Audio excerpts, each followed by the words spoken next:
আসসালামু আলাইকুম। আজকে আমরা একটা হায়ার ম্যাথের দ্বিপদী বিস্তৃতির 10.2 যেটা চ্যাপ্টার ক্লাস দশম শ্রেণীর তাদের একটা অঙ্ক আছে, সেটা হচ্ছে 14 নম্বর অঙ্কটা। এটা হচ্ছে 1 + x/4 পাওয়ার n বিস্তৃতি তৃতীয় পদের সহগ চতুর্থ পদের সহগের দ্বিগুণ n এর মান নির্ণয় করো, বিস্তৃতি পদ সংখ্যা ও মধ্যপদ নির্ণয় করো। তো আমরা শুরু করতে যাচ্ছি অঙ্কটা, এবং অঙ্কটা খুবই গুরুত্বপূর্ণ একটা অঙ্ক, এই জন্য আমরা আজকে অঙ্কটা শুরু করতে যাচ্ছি। তো আমরা অঙ্কটা শুরু করি। এখানে আমরা অঙ্কের যে দাগটা আছে সেটা হচ্ছে লিখে নিচ্ছি 1 + x/4 পাওয়ার n। এখানে আমরা দেখতে পাচ্ছি n এর কোনো মান নেই। সাধারণত যে বিস্তৃতিগুলো আমরা করে থাকি সেখানে n এর একটা মান দেওয়া থাকে, মূলত এখানে n এর মানটাই বের করতে বলেছে। তো আমাদের যে ফর্মুলাটা আছে যে কোনো বিস্তৃতি, সেই ফর্মুলাটা যদি আমরা অ্যাপ্লাই করি সেটা হচ্ছে যে কোনো বিস্তৃতি, সাপোজ x + y পাওয়ার n বিস্তৃতির একটা তম পদের সূত্র আছে r+1 তম পদ। হচ্ছে এরকম, n কম্বিনেশন r, x এর পাওয়ার হচ্ছে n - r এবং y এর পাওয়ার হচ্ছে r। তো এটা হচ্ছে আমাদের একটা ফর্মুলা, যে ফর্মুলার সাহায্যে আমরা যে কোনো বিস্তৃতির যে কোনো পদ বের করতে পারি উইদাউট বিস্তৃতি করা ছাড়া, মানে জাস্ট বিস্তৃতি আমরা না করে এটা করতে বলতে পারি। তো এখানে যেহেতু আমাদের অঙ্কের ডাকে তৃতীয় পদ এবং চতুর্থ পদ বের করতে বলেছে, মানে তৃতীয় পদের সহগ এবং চতুর্থ পদের সহগ উল্লেখ করে দিয়েছে, তাই আমরা তৃতীয় পদ এবং চতুর্থ পদ, মানে তৃতীয় পদটা বের করব, তৃতীয় পদ এবং চতুর্থ পদ, এই দুইটা পদ বের করা লাগবে। এখানে আমরা খেয়াল করব সূত্র হচ্ছে r+1 তম পদ। তো সূত্র যেহেতু r+1 তম পদ, তাই আমরা তৃতীয় পদ যখন বের করব সেখানে আমরা এটাকে লিখব 2+1 তম পদ। 2 আর 1 যোগ করলে কত হয়? 3। সো হয়ে গেল। আর যখন চতুর্থ পদ বের করব তখন লিখব 3+1 তম পদ। কারণ 3 আর 1 যোগ করলে 4, যেহেতু আমাদের সূত্রটা r+1 তম পদের, তাই আমরা r+1 তম পদের মতোই করে করব।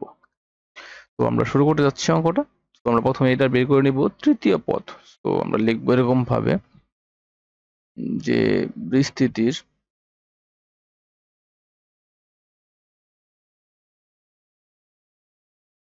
তৃতীয় পদ, বাইরে আমরা লিখতে পারি 2+1 তম পদ। সূত্রটা হচ্ছে এরকম, n তো n ই, r হচ্ছে এখানে 2, n combination r, x, x বলতে এখানে কি বোঝাচ্ছে? এখানে x বলতে বোঝাচ্ছে প্রথম পদ। এখানে প্রথম পদ কত আছে? 1। তো আমরা লিখবো এখানে 1। 1 এর পাওয়ার কত আছে? 1 এর পাওয়ার হচ্ছে n - r, n - r, r মানে এখানে হচ্ছে 2, এবং y এর পাওয়ার r, y মানে x/4, তার পাওয়ার হচ্ছে r, r বলতে এখানে হচ্ছে কত? 2।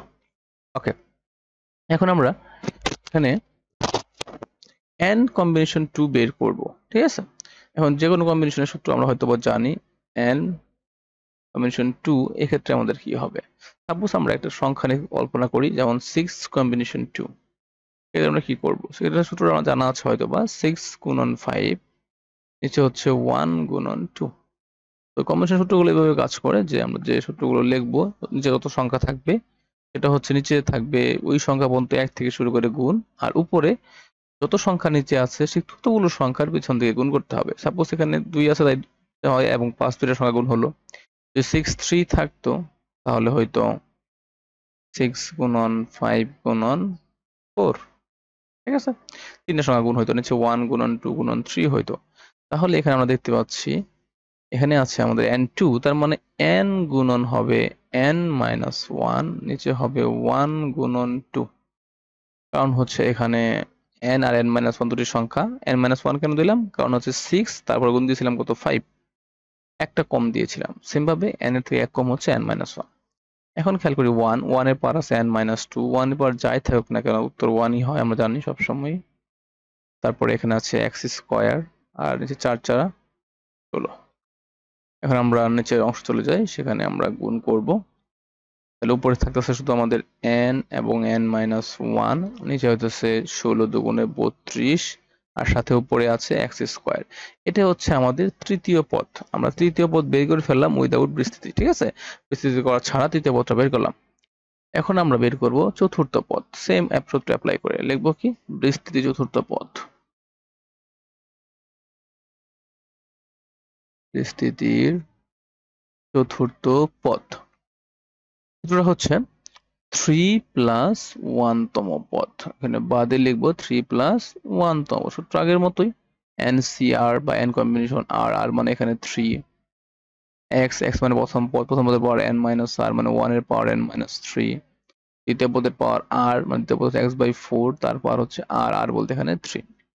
আমরা আগের মতো n কম্বিনেশন 3 বের করার জন্য আমরা তিনটা কোড যাবো, একটা হলো n, একটা n-1 আর একটা হবে n-2। যে 3 কোড যাবো, সো 1 গুণন 2 গুণন 3, 1 এর পর যাই দিয়ে উত্তর 1 ই হবে, এবং x/4 মানে x এর উপরে কিউব, 4 এর উপরে কিউব দিলে হবে 64। সো আমরা পেয়ে গেলাম যে মানটা। তাহলে উপরে থাকতেছে আমাদের n, n-1, n-2, নিচে 64 আর এই হচ্ছে 6। আমরা 6 গুণ করে দেব 64 এবং 6 গুণ করলে মেবি হবে 384। হ্যাঁ, ঠিক আছে। এখন আমরা এই যে ভ্যালুটা পেলাম সেটা হলো চতুর্থ পদ, এবং এর আগে পেয়েছিলাম আমরা তৃতীয় পদ। প্রশ্নের মধ্যে ডাকের মধ্যে আমরা কি বলেছে, এটা বলেছে যে তৃতীয় পদের সহগ চতুর্থ পদের সহগের দ্বিগুণ। সহগ বলতে x ছাড়া যে পদ সেগুলো সহগ, যেমন এখানে x স্কয়ার সহগ যেগুলো আছে, যেটুকু আছে এটা হলো তৃতীয় পদের সহগ, এখানে x কিউবের সহগ এটুকু আছে চতুর্থ পদের সহগ। তাহলে আমরা লিখবো প্রশ্ন মতে বা প্রশ্ন অনুসারে, প্রশ্ন দ্বারা লিখতে পারি তৃতীয় পদের সহগ হচ্ছে n × n-1 বাই হচ্ছে 32, এটা হবে চতুর্থ পদের সহগের দ্বিগুণ, 2 × n × n-1 n-2, নিচে হচ্ছে 384। এখানে x কিউব এবং x স্কয়ার কিন্তু লিখলাম না, কারণ হচ্ছে সহগ বলেছে, সহগ বলার সময় আমরা x টাকে অপেক্ষা করব।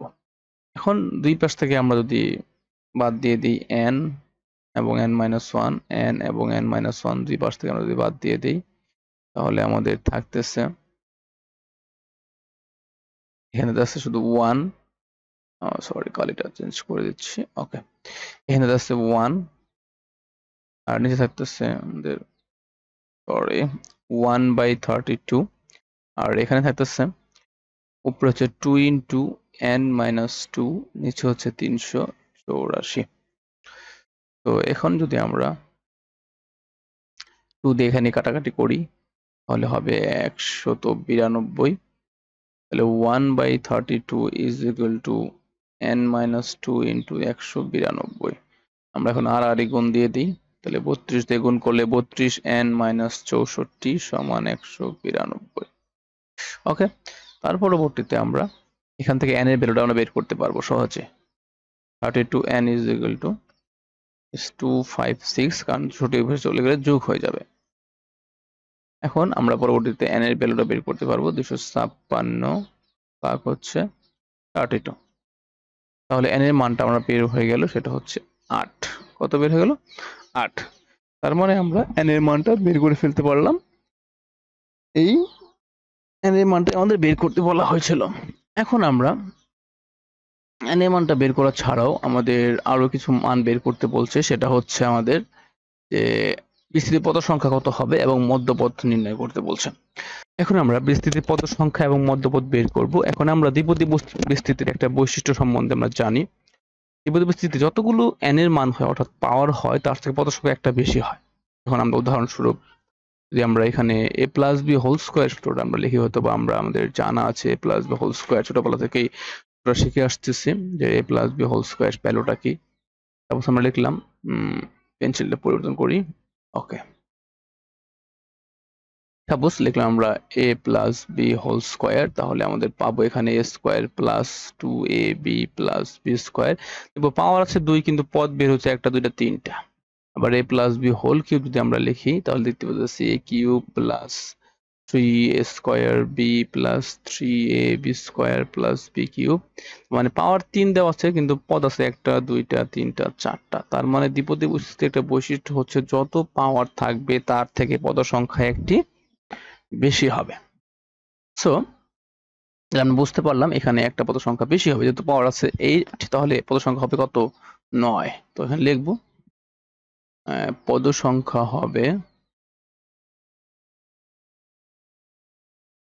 8 প্লাস n প্লাস 1t, বা লিখতে পারি 8 প্লাস 1t, তার মানে হচ্ছে 9টি।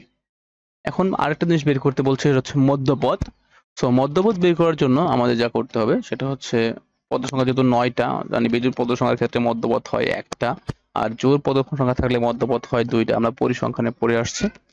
সো এখানে মধ্যপদের বেলায় আমরা কি করব, মধ্যপদের বেলায় আমাদের এখানে দেখা যাচ্ছে n এর মান হচ্ছে 8 মানে জোড়, কিন্তু পদ সংখ্যা বের হয়েছে বেজোড়, তার মানে মধ্যপদ হবে একটা। তো এখানে তোমাদের মধ্যপদ নিয়ে কোনো সূত্র তোমাদের বই দেওয়া নাই, আমি তোমাদের লিখে দিচ্ছি তবু n এর মানের উপর ডিপেন্ড করে দুটো সূত্র তৈরি করেছি আমি। এটা হচ্ছে প্রথমটা হচ্ছে এরকম যে n জোড় হলে, সেটা সূত্র হিসেবে লিখে নাও তোমরা, n জোড় হলে মধ্যপদ হবে একটা। n জোড় মানে পদ সংখ্যা বিজোড়, তার মানে মধ্যপদ হবে একটা। সেক্ষেত্রে আমাদের সূত্রটা হচ্ছে যে মধ্যপদ সূত্র হচ্ছে n/2 প্লাস 1 তম পদ। ওকে, আবার যদি n বিজোড় হয়,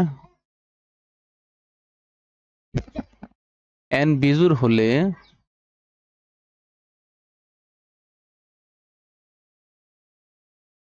মধ্যপদ হবে 2টা। তখন সূত্র হবে মধ্যপদ সমান n প্লাস 1/2 তম পদ এবং n প্লাস 1/2 প্লাস 1 তম পদ। ওকে, এটা হচ্ছে আমাদের বিজোড় হওয়ার সূত্র আর জোড় হওয়ার সূত্র। এখানে n এর মান আমরা দেখতে পাচ্ছি কত, এই দুটো সূত্র তোমরা নোট করে নিও, এটা তোমাদের বইয়ে পাবে না। ওকে, তো আমরা যেহেতু এখানে n এর মানটা আমরা পেয়েছি অফকোর্স জোড় 8, তার মানে আমাদের মধ্যপদ হবে একটি। তাহলে আমরা এই সূত্রটা এখানে অ্যাপ্লাই করব, লিখবো এখানে যেহেতু n সমান 8 যা জোড়, সেহেতু মধ্যপদ হবে একটি। অতএব মধ্যপদটার সূত্র হচ্ছে n/2 প্লাস 1 তম পদ। এটাকে আমরা লিখতে পারি 8/2 প্লাস 1 তম পদ, তার মানে হচ্ছে 4 প্লাস 1 তম পদ। And 4 প্লাস 1 তম পদের সূত্র আমরা জানি, অর্থাৎ r প্লাস 1 তম পদের সূত্র আমাদের জানা আছে, সেটা হচ্ছে NCR বা n কম্বিনেশন r, n মানে হচ্ছে 8, কম্বিনেশন r মানে হচ্ছে 4, n কম্বিনেশন r, x এর পাওয়ার n মাইনাস r, আর y এর পাওয়ার হচ্ছে r, r মানে এখানে 4, x বলতে প্রথম পদ বোঝাচ্ছি 1, দ্বিতীয় পদ হচ্ছে x/4, আমাদের ডাকের যেটা ছিল। 8 কম্বিনেশন 4 করলে কি হবে, 8 কম্বিনেশন 4 মানে 8 থেকে শুরু করে আমরা 4 করবে এখানে যাব, ঠিক আছে। 4 ঘর নিচে 1 গুণন 2 গুণন 3 গুণন 4, তো আমাদের এখানে ভ্যালু বের হবে 70। তো লিখলাম 70, 1 এ পাওয়ার দিলে 1ই হবে, আর x পাওয়ার 4, 4 পাওয়ার 4 দিলে হবে 256। এখন যদি আমরা এটাকে কাটাকাটি করি, 2 দিয়ে কাটাকাটি করলে হচ্ছে 35 দুগুণে 100, 35 70, আর হচ্ছে 128 দুগুণে 256। তার মানে আমাদের পথটা হচ্ছে এরকম 35/128 x পাওয়ার 4। এটা হচ্ছে আমাদের মধ্যপদ। তো এই হচ্ছে আমাদের মধ্যপদ নির্ণয় করার টেকনিক। n এর মান জানা থাকলে আমরা যে কোনো সময় মধ্যপদ বের করতে পারবো, এবং তম পদের সূত্রটা জানা থাকলে। তো এই হচ্ছে আমাদের অঙ্কটা। যদি কেউ না বোঝো কমেন্টে জানিও, যদি কোনো সমস্যা হয় আমি আবার চেষ্টা করব বুঝিয়ে দেওয়ার জন্য। তো সকলকে ধন্যবাদ ভিডিও দেখার জন্য, আরেকবার দেখা হবে। আসসালামু আলাইকুম।